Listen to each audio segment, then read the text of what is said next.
శ్రీ మహాగణాధిపతయే నమః. ఐం మహాసరస్వత్యే నమః. శ్రీ లలితాంబికాదేవియే నమః. రాశి ఫలాల కార్యక్రమములో భాగంగా డిసెంబరు మాసములో ఎవరెవరికి ఏ రాసుల వాళ్లకు ఎలా ఉంది అనేటువంటి విషయం గురించి ఇప్పుడు మనం తెలుసుకుంటూ ఉన్నాము. అయితే పరిహారాలు అనేటువంటివి ప్రతి రాశి వాళ్ళు ఏదైనా సరే ఆయా మాసాలు సందర్భముగా మనము చేసుకోవటం అనేటువంటిది అవసరం. అయితే ఇక్కడ అన్ని డబ్బులతోనే పని అవుతుంది అని అనుకోవటానికి లేదు.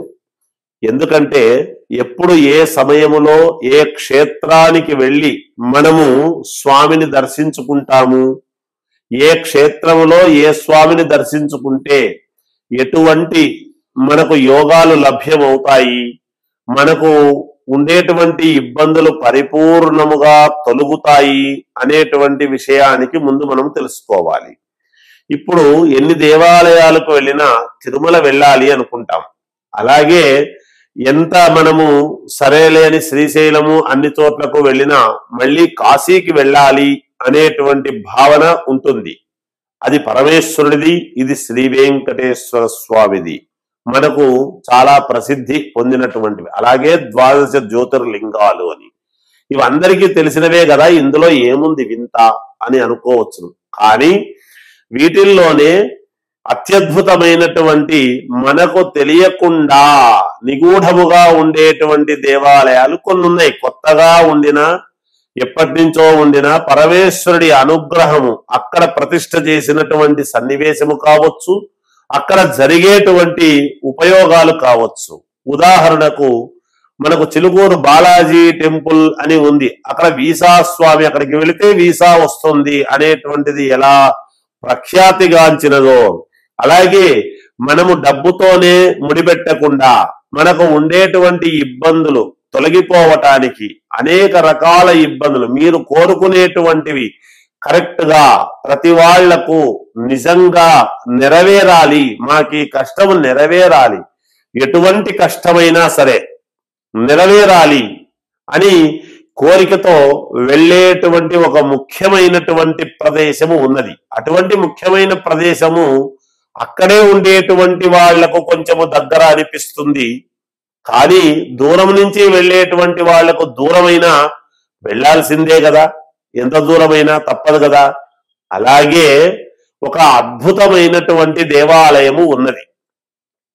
ఏమిటది అంటే ఏలూరు దగ్గర, ఏలూరుకు 1 కిలోమీటరో 1.5 కిలోమీటరో ఏమో ఉంటుంది, అంతకంటే ఎక్కువ ఉండదు. అది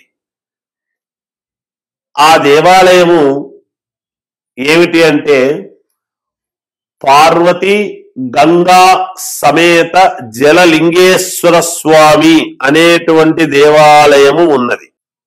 ఆ ఏలూరుకు అతి సమీపములో ఉండే ఆంధ్రలో ఏలూరుకు అతి సమీపములో ఉండేటువంటి ఏమిటంటే గోనెపాడు అనేటువంటి ఇదిలో మనము లక్షణంగా వెళ్ళటానికి అవకాశాలు చాలా ఉన్నాయి. మామూలుగా వాహనాలు అన్ని వెళ్ళవచ్చును, అన్ని రకాలు వెళ్ళవచ్చును. అక్కడ గంగా పార్వతి జలలింగేశ్వర స్వామి దేవాలయం అని ఉన్నది. అక్కడ ప్రసిద్ధి ఏమిటి అంటే మీరు మీ కోరికలు, మీకు ఎటువంటి ఇబ్బందులైనా సరే, ఉద్యోగం రావాలి అన్నా, లేదా వివాహము కావాలి అనుకున్నా, లేదా ఇంకేదైనా కోరికలు ఉండినా, ఎటువంటి ఇబ్బందులైనా నెరవేరటానికి 11 తొమలపాకులు 11 పసుపు కొమ్మలు తీసుకొని 11 ప్రదక్షిణలు చేసి 11 రూపాయలు అవి కూడా తీసుకుని అక్కడికి వెళ్ళి 11 ప్రదక్షిణలు చేసి అక్కడ ఉన్నటువంటి స్వామికి సమర్పించండి. మీ కోరిక నెరవేరింది అంటే తప్పకుండా అక్కడ స్వామికి ఏదో ఒకటి మా వంతు మేము చేస్తాము అని మీకు చేతనైనంతలో చెయ్యండి. మీకు తప్పకుండా మీ కోరికలు నెరవేరుతాయి అనేటువంటిది నేను తెలియజేస్తూ ఉన్నాను. ఇది మనము ఈ మాసములో వెళితేనే మంచిది, ఈ మాసములో వెళ్ళకుంటే మంచిది కాదేమో అనేటువంటి అభిప్రాయం లేదు. మీ కోరిక, ఎవరెవరికి ఏ కోరికలు ఉన్నాయో ఆ కోరికలు నెరవేరటానికి అక్కడికి వెళితే సకల పాపహరణం. మీకు ఏ ఇబ్బందులు ఉండినా తొలగిపోవటానికి చాలా అతి ముఖ్యమైనటువంటి ప్రదేశం అది. అక్కడికి వెళ్ళండి. డబ్బులు ఎక్కువ ఖర్చు పెట్టి పూజలు చేసుకోలేని వాళ్ళు, చేసుకోగలిగిన వాళ్ళు కూడా వెళ్ళవచ్చును. వెళ్ళిన దానివల్ల అక్కడ ఏం పెద్దగా నేను చెబుతున్నది మీకు ఏదో వేరే ఖర్చులేమీ కాదు కదా, ఇబ్బంది ఏమీ లేదు. వెళ్ళి మీరు దర్శనం చేసుకుని అక్కడ స్వామివారిది చేసుకుని రండి. మహాపుణ్యక్షేత్రము అది. చాలా అద్భుత మహిమాన్వితమైనటువంటి పరమేశ్వరుడు, పార్వతీదేవి, గంగాదేవి అంతా కూడా అక్కడ కొలువై ఉన్నారు అనేటువంటిది మీకే తెలుస్తుంది. ఆ స్థానములోకి అడుగు పెట్టంగానే అక్కడ పవిత్రత అనేటువంటిది, భగవంతుడు మనలోకి ఏమైనా వచ్చేసినాడా అనేంత ఆనందము కలుగుతుంది మీకు. అంత పరమ పవిత్రమైనటువంటి పుణ్యక్షేత్రం అది. అక్కడికి వెళ్ళండి. తప్పకుండా మీరు నేను చెప్పినట్టుగా ఈ విధముగా చెయ్యండి. అలా చేసి చూడండి, మీకే తప్పకుండా మీరు అనుకున్నటువంటి కోరికలు నెరవేరుతాయి అని తెలియజేస్తూ, సింహరాశి వాళ్లకు ఈ డిసెంబర్ మాసమంతా కూడా ఎలా ఉంది అంటే చాలా యోగదాయకముగా ఉంది. ఆరోగ్యపరంగా మెరుగవుతుంది.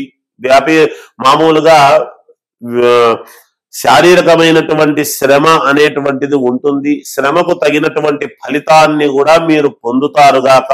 వెనక ముందు పుట్టినటువంటి వాళ్లతో చిన్న చిన్న ఇబ్బందులు, మనస్పర్ధలు అనేటువంటివి ఉంటాయి. కానీ దాన్ని అధిగమించి ముందుకు వెళతారు.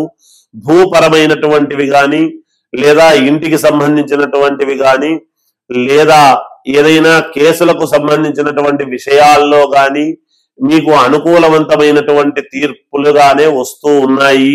మీరు చాలా యోగవంతముగా ఉంటారు. ఈ అనుకూలవంతమైనటువంటి మార్గంలో ముందుకు అడుగులు వేస్తారు.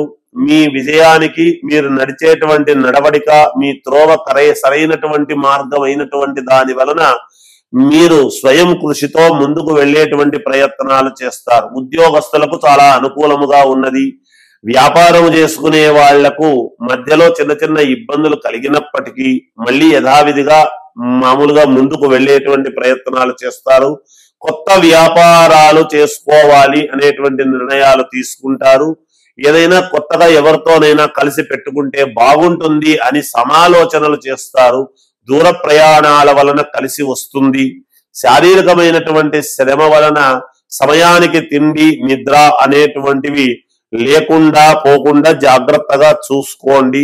ఆరోగ్యము దెబ్బతినకుండా చూసుకోవాల్సినటువంటి బాధ్యత కూడా మీకే ఉంటుంది. అనూహ్యమైనటువంటి పరిణామాలు ఎదురవుతాయి. అవలీలగా దాటేస్తారు కూడా మీరు. ఇది మీకు గ్రహాలు అనుకూలవంతముగా ఉన్నాయి అని తెలియజేస్తూ, ఏది ఏమైనా మీ వ్యక్తిగతమైనటువంటి జాతకము అవసరము. మీకు అనుకూలమైన వాళ్ళ దగ్గర చూపించుకోండి. విజయాన్ని పొందండి. జయోస్తు.